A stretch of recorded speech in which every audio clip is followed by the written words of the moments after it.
Chapter 11. And the whole earth was of one language, and of one speech. And it came to pass, as they journeyed from the east, that they found a plain in the land of Shinar, and they dwelt there.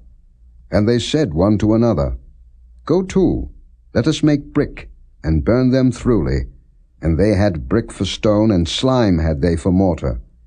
And they said, Go to, let us build us a city and a tower, whose top may reach unto heaven, and let us make a name, lest we be scattered abroad upon the face of the whole earth.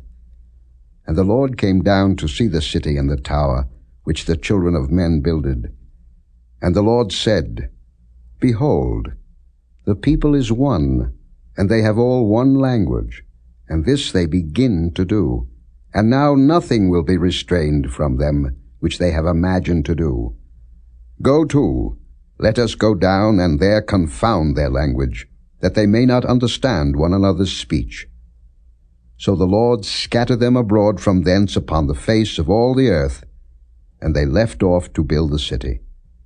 Therefore is the name of it called Babel, because the Lord did there confound the language of all the earth, and from thence did the Lord scatter them abroad upon the face of all the earth.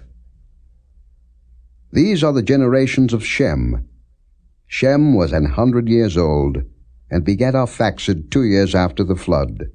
And Shem lived after he begat Arphaxad 500 years, and begat sons and daughters.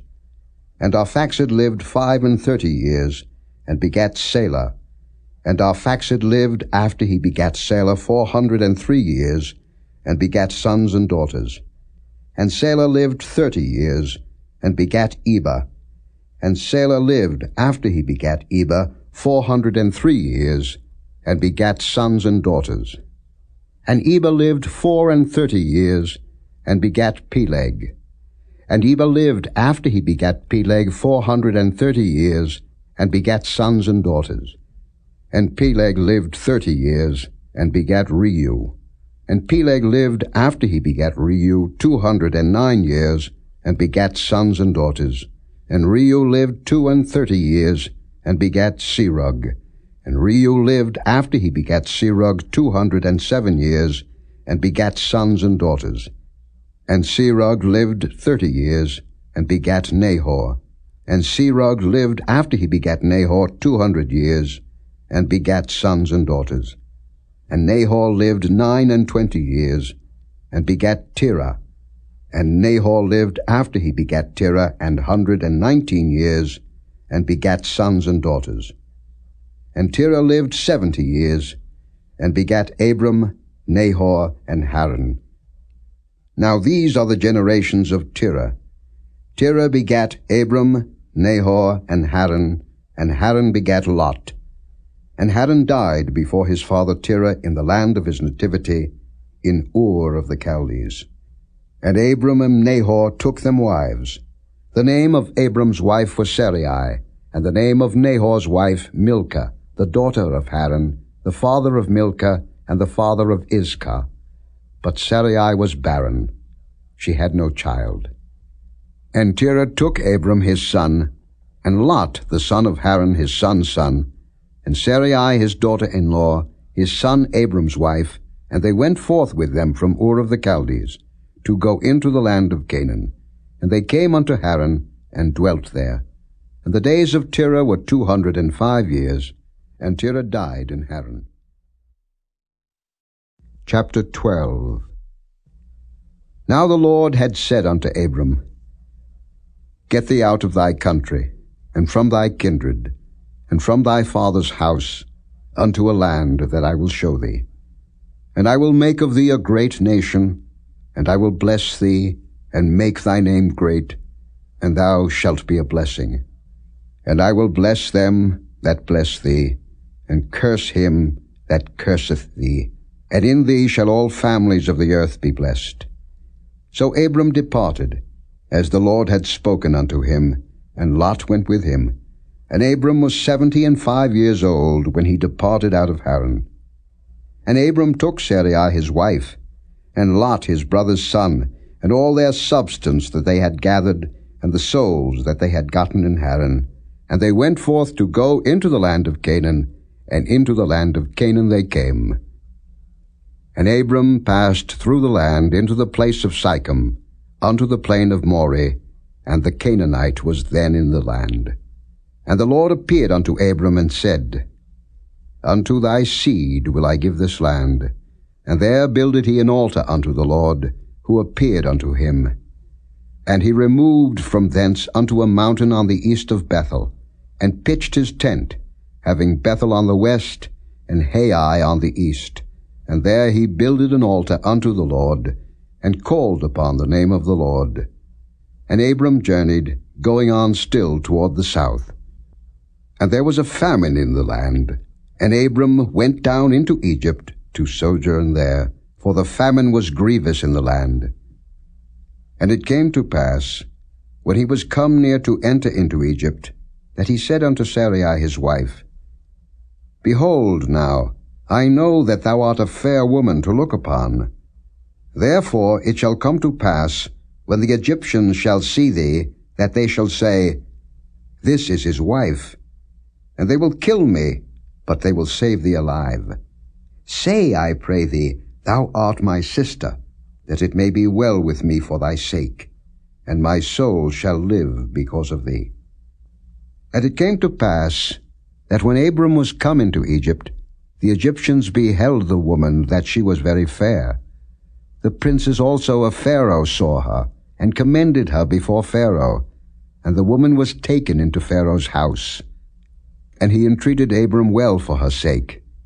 And he had sheep, and oxen, and he-asses, and men-servants, and maid-servants, and she-asses, and camels.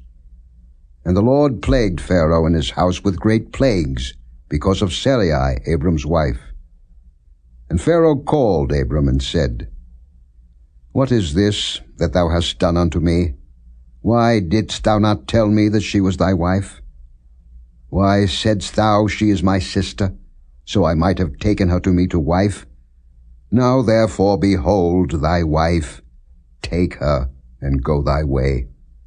And Pharaoh commanded his men concerning him, and they sent him away, and his wife, and all that he had.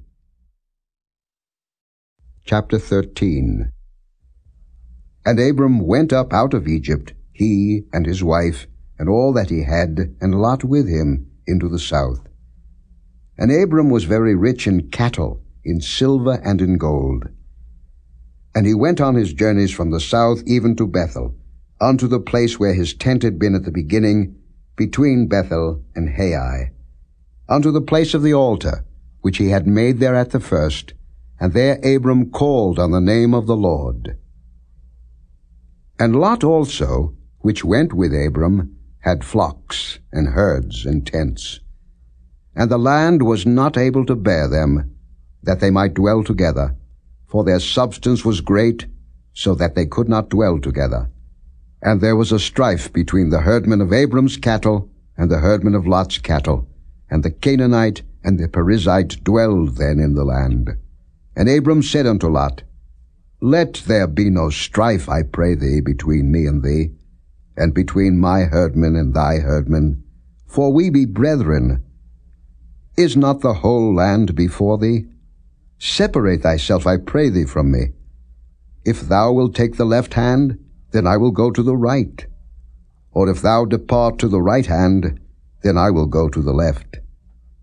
And Lot lifted up his eyes, and beheld all the plain of Jordan, that it was well watered everywhere, before the Lord destroyed Sodom and Gomorrah, even as the garden of the Lord, like the land of Egypt, as thou comest unto Zoar. Then Lot chose him all the plain of Jordan, and Lot journeyed east, and they separated themselves the one from the other. Abram dwelled in the land of Canaan, and Lot dwelled in the cities of the plain, and pitched his tent toward Sodom. But the men of Sodom were wicked and sinners before the Lord exceedingly. And the Lord said unto Abram, after that Lot was separated from him, Lift up now thine eyes, and look from the place where thou art northward, and southward, and eastward, and westward. For all the land which thou seest, to thee will I give it, and to thy seed forever. And I will make thy seed as the dust of the earth, so that if a man can number the dust of the earth, then shall thy seed also be numbered. Arise, walk through the land in the length of it, and in the breadth of it, for I will give it unto thee. Then Abram removed his tent, and came and dwelt in the plain of Mamre, which is in Hebron, and built there an altar unto the Lord. Chapter 14. And it came to pass in the days of Amraphel king of Shinar, Arioch king of Elasa, Kedorlaomer king of Elam, and Tidal king of nations, that these made war with Bera king of Sodom, and with Bersha king of Gomorrah, Shinab king of Admah, and Shemeba king of Zeboim, and the king of Bela, which is Zoar. All these were joined together in the vale of Siddim, which is the salt sea. 12 years they served Kedorlaomer, and in the 13th year they rebelled. And in the 14th year came Kedorlaomer, and the kings that were with him, and smote the Rephaims in Ashtaroth-Karnaim, and the Zuzims in Ham, and the Emims in Shaveh-Kiriathaim, and the Horites in their Mount Seir, unto El Paran, which is by the wilderness. And they returned and came to En-Mishpat, which is Kadesh, and smote all the country of the Amalekites, and also the Amorites that dwelt in Hazazon Tamar. And there went out the king of Sodom, and the king of Gomorrah, and the king of Admah, and the king of Zeboim, and the king of Bela, the same as Zoar, and they joined battle with them in the vale of Siddim, with Kedorlaomer the king of Elam, and with Tidal king of nations, and Amraphel king of Shinar, and Arioch king of Elasa, 4 kings with 5. And the vale of Siddim was full of slime pits. And the kings of Sodom and Gomorrah fled, and fell there, and they that remained fled to the mountain. And they took all the goods of Sodom and Gomorrah, and all their victuals, and went their way. And they took Lot, Abram's brother's son, who dwelt in Sodom, and his goods, and departed. And there came one that had escaped, and told Abram the Hebrew, for he dwelt in the plain of Mamre the Amorite, brother of Eshcol, and brother of Anah, and these were confederate with Abram. And when Abram heard that his brother was taken captive, he armed his trained servants, born in his own house, 318, and pursued them unto Dan. And he divided himself against them, he and his servants by night, and smote them, and pursued them unto Hobah, which is on the left hand of Damascus. And he brought back all the goods, and also brought again his brother Lot and his goods, and the women also, and the people. And the king of Sodom went out to meet him after his return from the slaughter of Kedorlaomer, and of the kings that were with him at the valley of Shaveh, which is the king's dale. And Melchizedek king of Salem brought forth bread and wine, and he was the priest of the Most High God.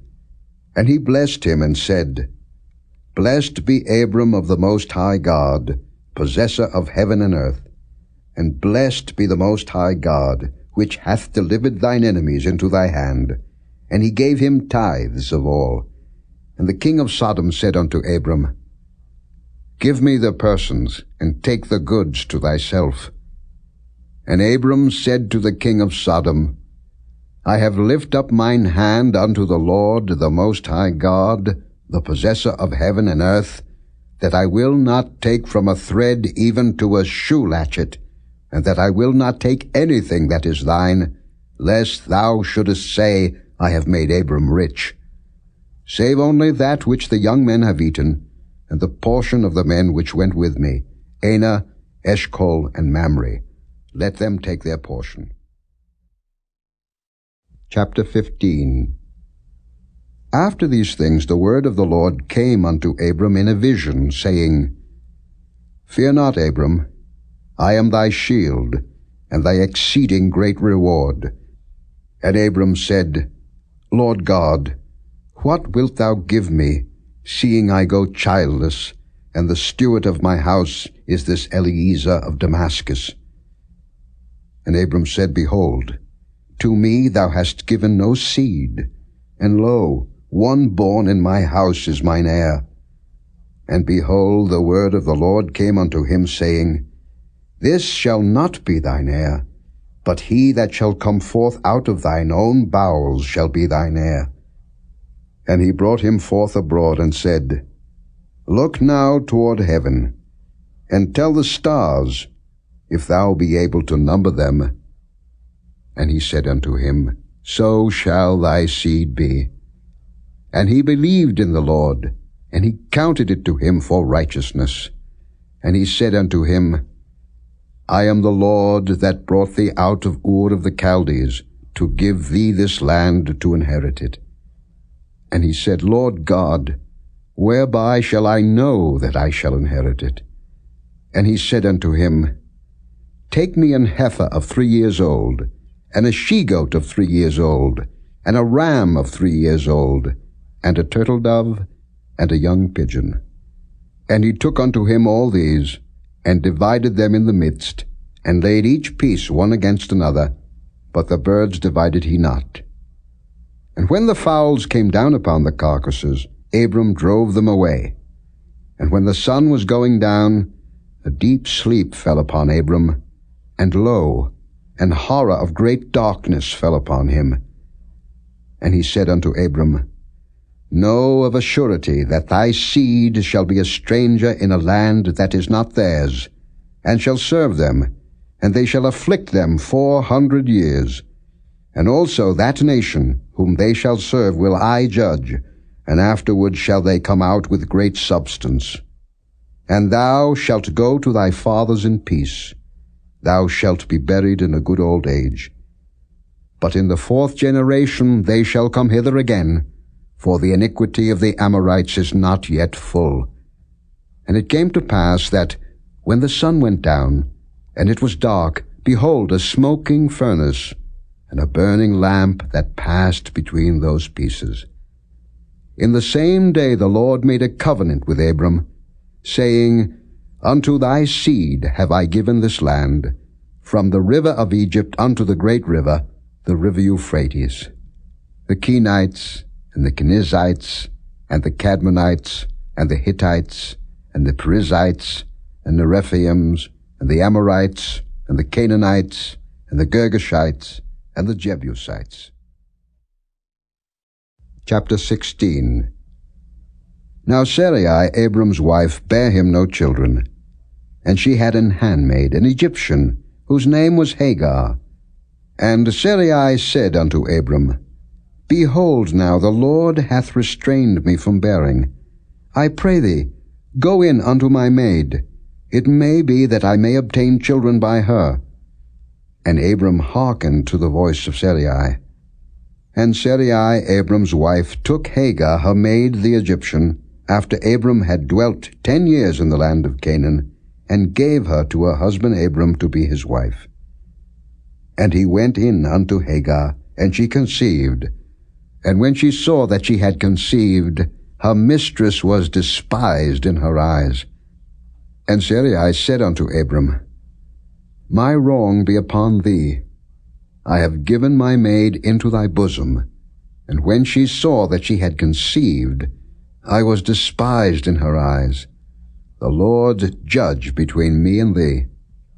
But Abram said unto Sarai, Behold, thy maid is in thy hand. Do to her as it pleaseth thee. And when Sarai dealt hardly with her, she fled from her face. And the angel of the Lord found her by a fountain of water in the wilderness, by the fountain in the way to Shur. And he said, Hagar, Sarai's maid, whence camest thou, and whither wilt thou go? And she said, I flee from the face of my mistress Sarai. And the angel of the Lord said unto her, Return to thy mistress, and submit thyself under her hands. And the angel of the Lord said unto her, I will multiply thy seed exceedingly, that it shall not be numbered for multitude. And the angel of the Lord said unto her, Behold, thou art with child, and shalt bear a son, and shalt call his name Ishmael, because the Lord hath heard thy affliction. And he will be a wild man, his hand will be against every man, and every man's hand against him, and he shall dwell in the presence of all his brethren. And she called the name of the Lord that spake unto her, Thou God seest me. For she said, Have I also here looked after him that seeth me? Wherefore the well was called Beer-lahai-roi. Behold, it is between Kadesh and Bered. And Hagar bare Abram a son. And Abram called his son's name, which Hagar bare, Ishmael. And Abram was 86 years old, when Hagar bare Ishmael to Abram.